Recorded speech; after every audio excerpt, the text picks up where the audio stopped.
All right. Get my tools ready. First being a handkerchief, the other being a water.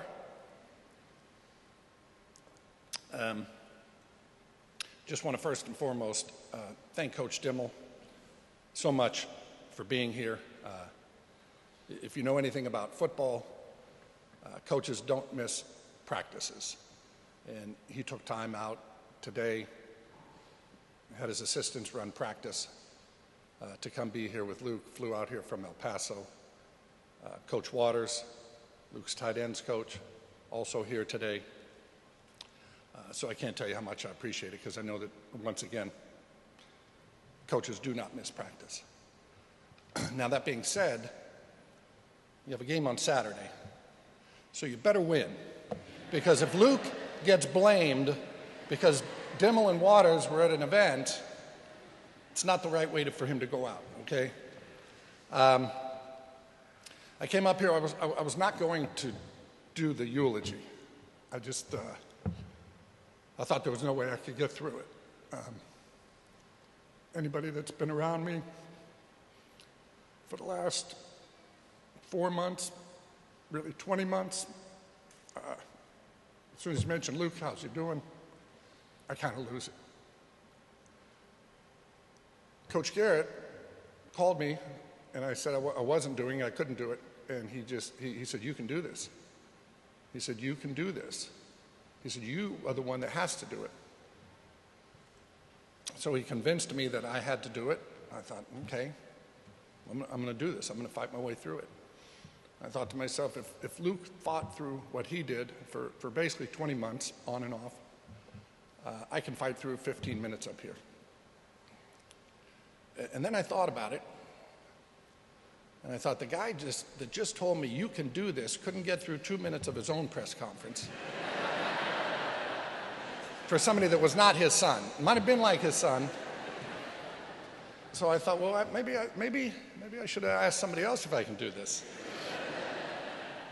So Dana Dimmel, again, I appreciate it. Just a quick aside here as well. I was texting Coach Dimmel, I believe it was Saturday night. I believe it was actually during the Cowboys game. I was watching from home with my brothers and my nephew, and I just thought, it came to me, boy, if Coach Dimmel could do it, he'd be the guy. He's the one. Somehow Luke impacted him and made an effect in a short period of time. And I wanted to know why that was and what that was. And we were texting back and forth, and he said, I can't do it. I talked to the team. I barely got through that. He said, I'm crying as I'm texting this. And I said, you know, why don't you give it 24 hours. I'll text you tomorrow. If you can't do it, I understand. So what I did then was I said, do you mind sending me Julie, his wife's cell number, which he did. So I picked up the phone to Julie the next day on Sunday and kind of talked her through it a little bit. And about 5 minutes after I hung up, I got a text back. He's going to do it. He'll be there. So you got to know how to approach these things, right? And I will bet you, you'd be hard pressed to find two men who have effectively spent their entire adult lives in and around football, named Dana and Babe, speaking back to back. I think we set some type of a record there. I would like to, first off, thank everybody for being here today. I know it doesn't come without sacrifice, but it's all here to honor Luke. And interestingly enough, I've seen a lot of Luke's friends. Where are you guys? I think are all sitting together. Raise your hands if you don't mind. So all his buddies, and I've never seen him clean shaven in my life, and all of a sudden I'm running into him and not recognizing him. So I appreciate you being here. I'd be remiss too if I did not start out by thanking everyone for their support for Joan, their support for Joe Willie, their support for Luke, and their support for me. We had so many people wanting to do so many things. There wasn't a day that went by that I didn't get 5 texts. What can I do? What can I bring you? Tell me how I can help you. It's just been unbelievable. And I'd love to mention the names, but we'll be here for breakfast tomorrow. And inevitably, I'll leave someone out as well. So I'm up here, and throughout the week, and once I was going to do this, I probably never felt so much pressure in my life, because I really get one shot to do it right. And the pressure I felt is the fact that I wanted to do it right for Luke. And it's hard to sit here and encapsulate 21 years into a 10, 12-minute eulogy or whatever it becomes. So I thought, though, I would start at the very beginning. And Luke kind of announced on that first day that things were going to be a little bit different from him. So Joan's in labor, we're at the hospital, and everything's kind of going along. And all of a sudden, the OBGYN, who pretty much was a flatliner, panicked. And I could see it. I was like, well, this is different. All of a sudden, we've got every hospital employee running down, taking Joan's bed out, hauling her down to the room. I'm like, what's going on? So Luke had the umbilical cord wrapped around his neck. So that went down for an emergency C-section. Luke turned out to be fine. And that first day of his life was really the last day he ever gave us any real trouble. And when Luke was born, he was 10 pounds. Yeah, 10. So the C-section was coming anyway. I got news for you. But he was just this, I went down to the nursery, and you saw these little cute kids there, and then you saw Luke, who looked like he was ready to climb out of the little crib they have him in. He had this pumpkin head that barely fit into the crib. I went down, picked him up that first day or whatnot to, bring him back to the room to feed him, and I didn't know whether we were supposed to come back and feed him or I was supposed to take him to the DMV to get a driver's license. I had him the one day, and they kind of pointed, and they said, he's not walking, is he? And I said, no, he's not. He's 3 days old. So Luke had a little of that early on. That's where he got the power forward coach, thought he'd be that 6'7" guy. So Luke and Jolie and I would go out for coffee quite a bit. Just so you know, Joan doesn't drink coffee, doesn't like coffee. I don't know if she developed a disdain for it because she thought, they might invite me, so I'll just say I don't like coffee. But we went out, we went down. It was a great time to really just sit down and have a conversation. Thoreau said, most men fish all their lives, and they never realize it's not the fish they're after. And it wasn't the coffee that I was after.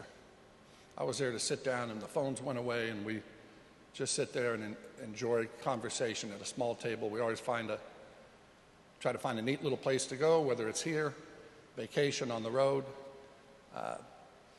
little ambiance, and kind of walk away, and I got a lot out of it. I hope they did.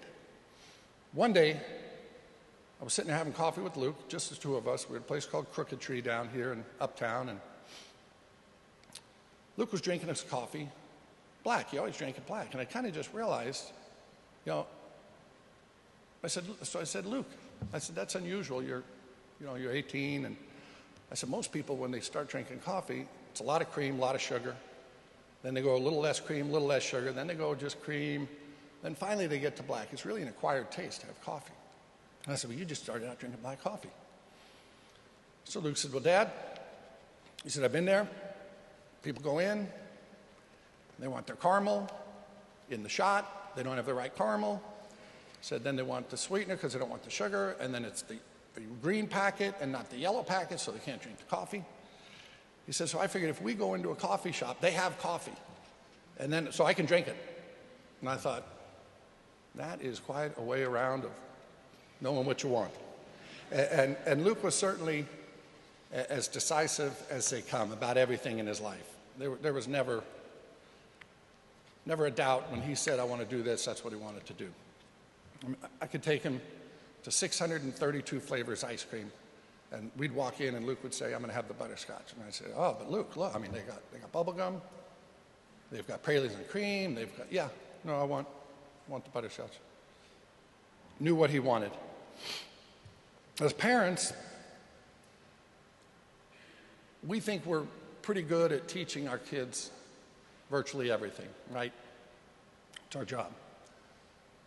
So one of the things you do, right, is you teach your child how to fish. I've always loved fishing, and so you teach your kids how to fish. If you guys look up at either side of the screen here, this one did not go so well, the fishing lesson, because Luke ended up catching a thumb. So what do? You take him to the ER. They had to cut the hook out, and they fixed it. And your job as a parent really is to fix things. They get a flat tire on the bicycle, you fix it. They're struggling in school, you get them a tutor, and you fix it. They're having relationship problems. Okay, then they're kind of on their own. Then that's something I'm not really going to be able to help them with. But then Luke got sick.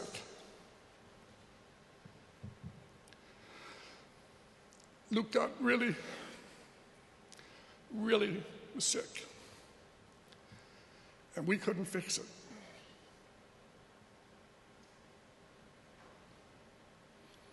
All we could do was be there and show up. I've never felt so helpless in my life, because I'm the dad, and I'm supposed to be making this better, and I couldn't. For the first time in my life, I felt like I was letting him down. So all we did was show up. His mom showed up, his brother showed up, and I showed up.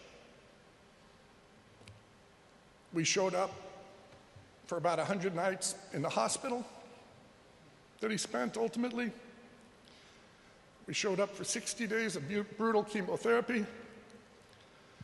We showed up for 15 spinal tap surgeries and counting. We showed up for 100 blood draws. And we showed up when Luke went from 240 pounds to 150 pounds. To Luke's credit, as Coach Dimmel said, he fancied himself as a power forward and a baseball player, and probably before he had a driver's license, he probably would have said, I could be a NASCAR driver too. Luke was confident, no doubt about that. Confidence was not lacking for Luke. Excuse me. So when Luke hit 150 pounds, and I can't even begin to tell you what that looked like. They came into the room, and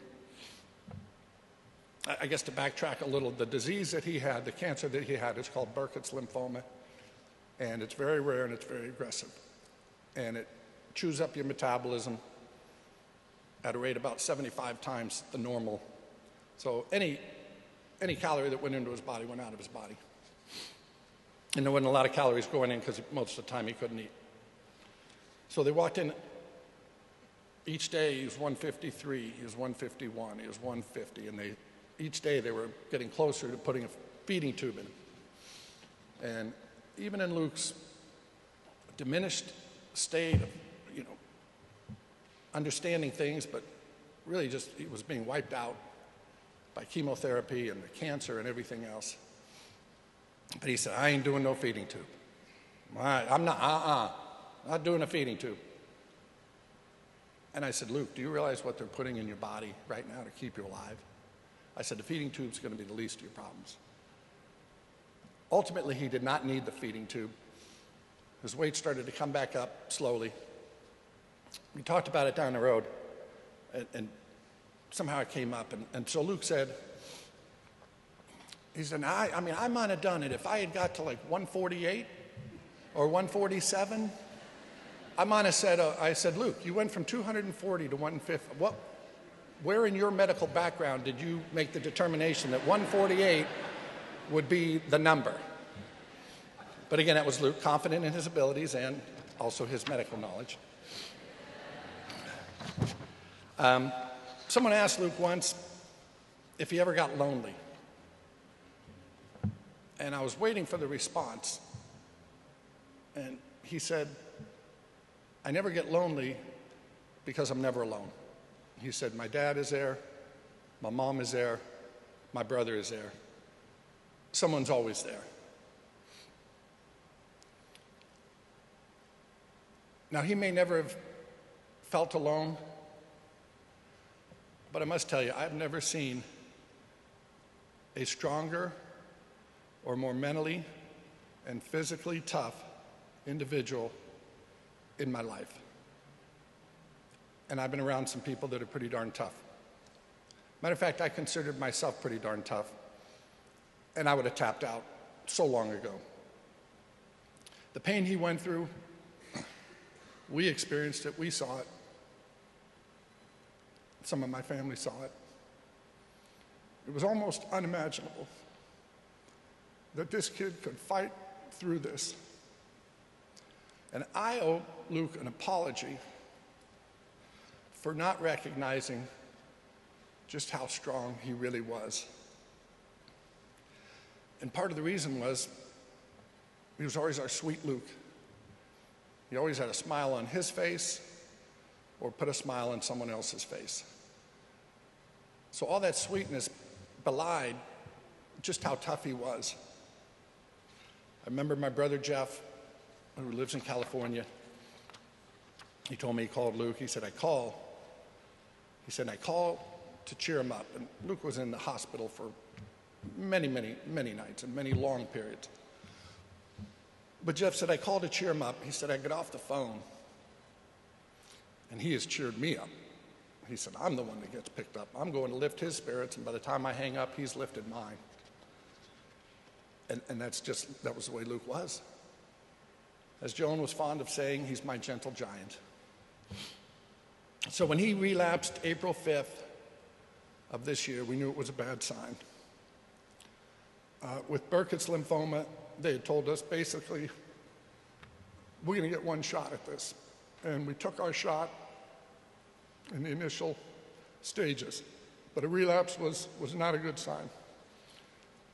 So he was given the option, and of course he was an adult, so he made his decisions once he turned 18. He was given the option of 2 forms of palliative care to just make him comfortable and go quietly into the night at some point, or try something called CAR T-cell infusion. Now the odds were against him with the infusion, and they said it's about a 20% chance of survival. Obviously no chance of survival without it. And I'll never forget, the doctor said, give it a day, give it 24 hours, think about it. It's not imperative that we make the decision today.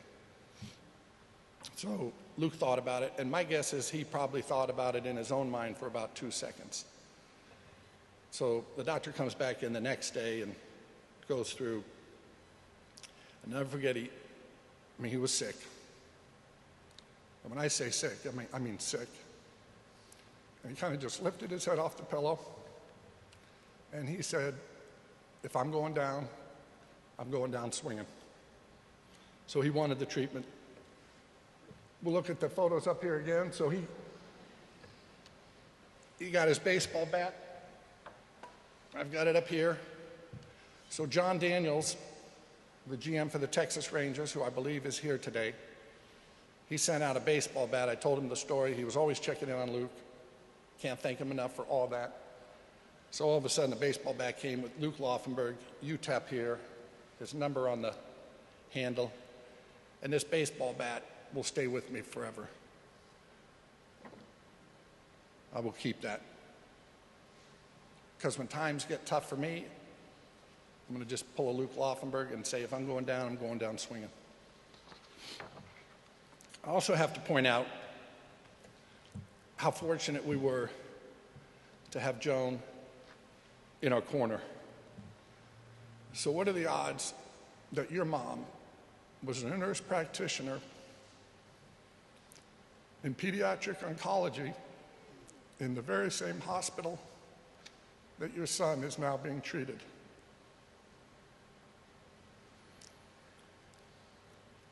I remember they'd come back he'd have a blood draw or a spinal tap or any number of procedures, and the results come back in, and the doctor would come in and give us the numbers.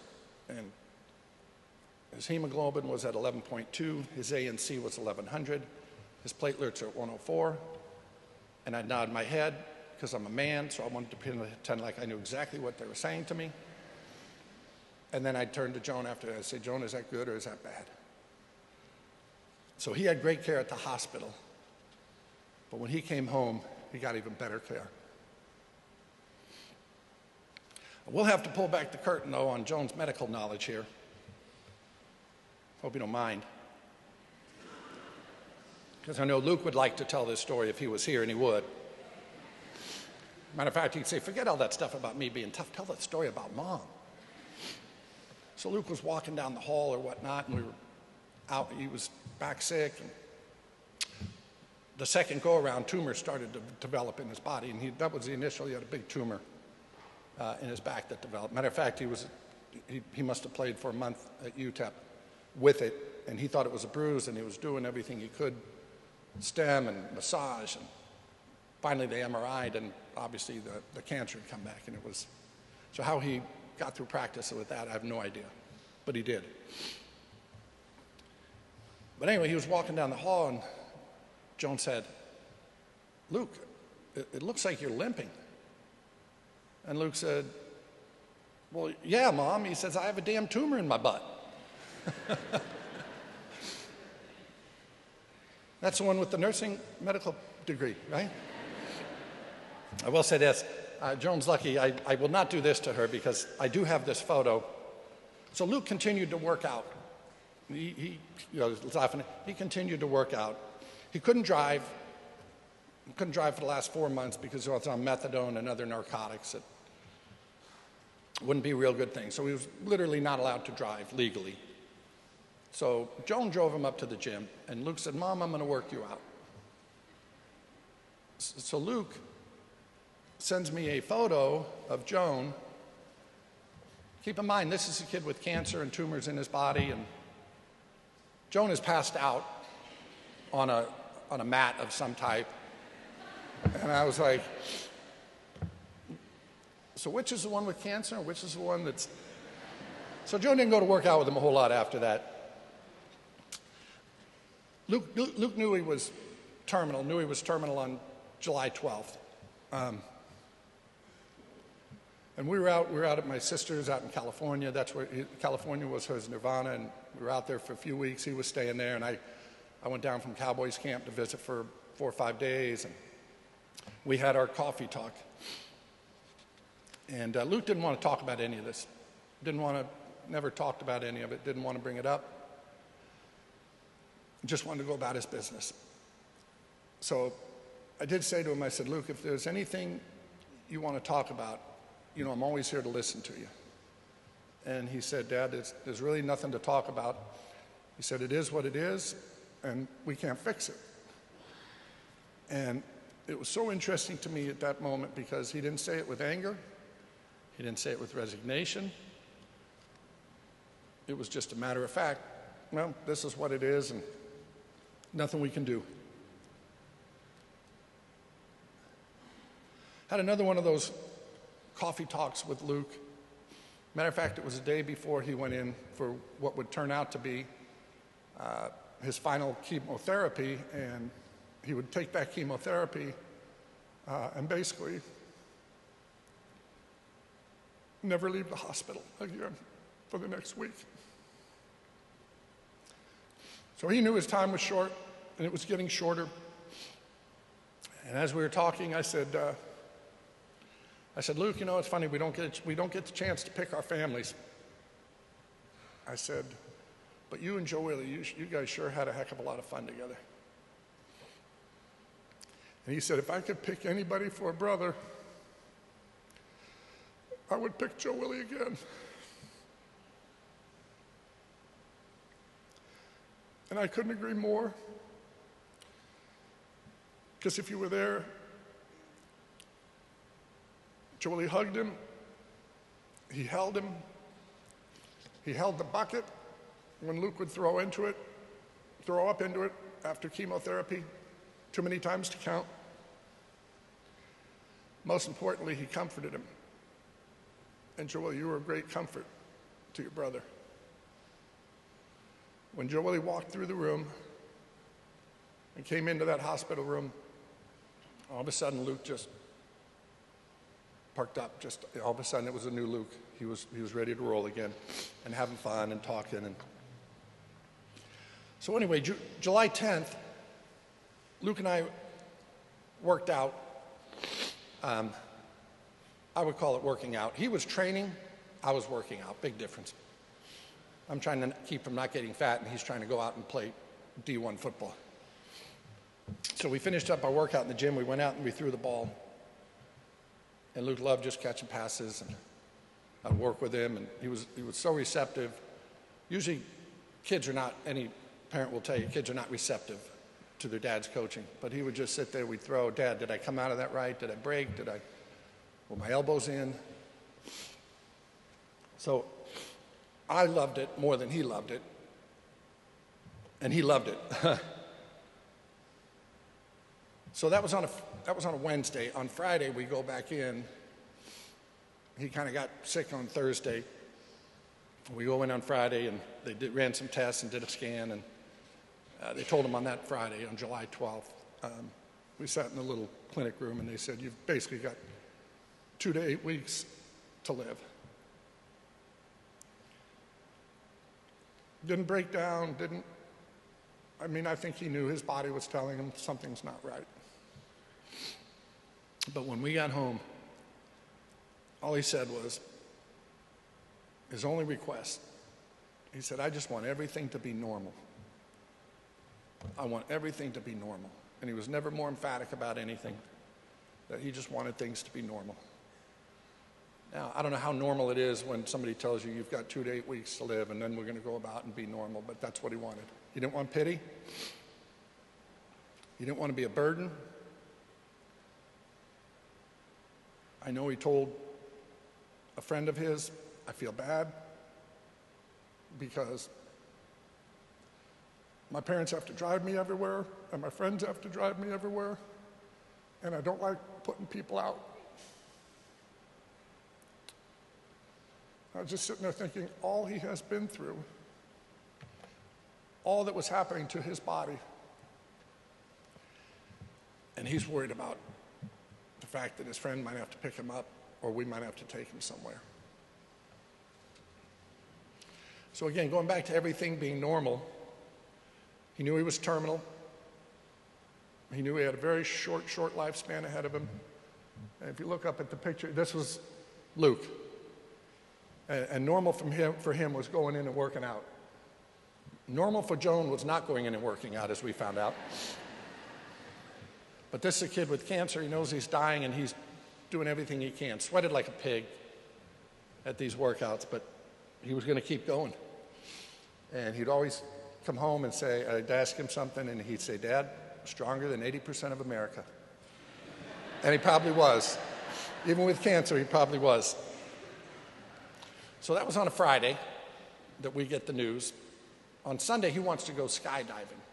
I mean, he'd always wanted to go skydiving, so it's one of those things you say, well, let's make it happen. So there's a place about an hour from here.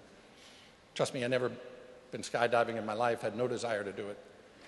But my family was in because we didn't know when the last day was kind of coming, so I had a lot of family in. We all went up.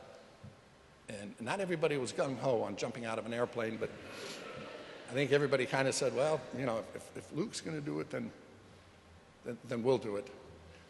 Part of the deal was Luke had a tumor in his stomach and his pancreas. Luke had a big tumor protruding out of his back. So getting into a harness was going to be an issue. When that chute pulls up on you and that harness is pulling against these tumors, that just can't be pleasant. So Luke said, I'm doing it. Anyway, we got big foam padding, 5 inches thick, up at the plate. We brought it up there, but we had an ace bandage, and we wrapped his tumors with this big bandage around it and ace bandaged and got him down, having no idea if it was going to work or not, but I know we have a few doctors in the house that are probably rolling their eyes going, you thought really that was going to... But he did it. He did it, and he made it. He was like a NASCAR at this point. His body was falling apart, but you're taping up, you got duct tape the front grille and the fender, and you're out there on the track, and the wheel's doing this, and that was Luke, and out of the plane he goes. So take a look at the, now, tell me that isn't joyful. And that was Luke's determination. It's like, I'm going to jump out of a plane, and you guys figure out a way to have that happen. Funny, because I've always said I don't have heroes. I really don't. I don't have heroes. Never had heroes. Heroes, by definition, are mythical figures. But I found my hero in Luke. And it's so hard to understand for anybody out there, I'm sure, unless you've also lost a child, how you lose a 21-year-old boy, beautiful boy, with the rest of his life in front of him, and you don't make sense of it. And he wanted a celebration today. He said one of his wishes, one was to have his ashes spread at San Clemente at the beach down by where he spent time with my sister and her husband and his two cousins who are their best friends with. And so we'll do that eventually. And his other thing was, I don't want a funeral. He said, I want a celebration. So I'm doing my best not to be sad about all the things that we'll never get to do with him again, but try to look back with fondness on the things that we did have the opportunity to do. And we did a lot. Now, one of the things he did enjoy that we had in common was music. Beatles were his favorite group, and true to Luke's personality, Here Comes the Sun was his favorite song. He was kind of an old soul all the way around, but he was an old soul musically, because you'd come in and he'd be playing Bob Dylan. Come into the room, he's got Warren Zevon going. And he loved Tom Petty. Loved Tom Petty. I've kept this quote around, not for any reason for Luke. It was just, to me, inspiring and simplistic, and it said a lot, again, in its simplicity. And it comes from Tom Petty. But he said, music is probably the only real magic I have ever encountered in my life. There's not some trick involved with it. It's pure and it's real. It moves, it heals, it communicates, and does all these incredible things.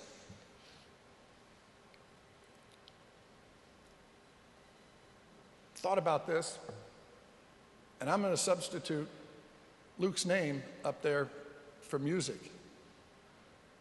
Luke is probably the only real magic I've encountered in my life.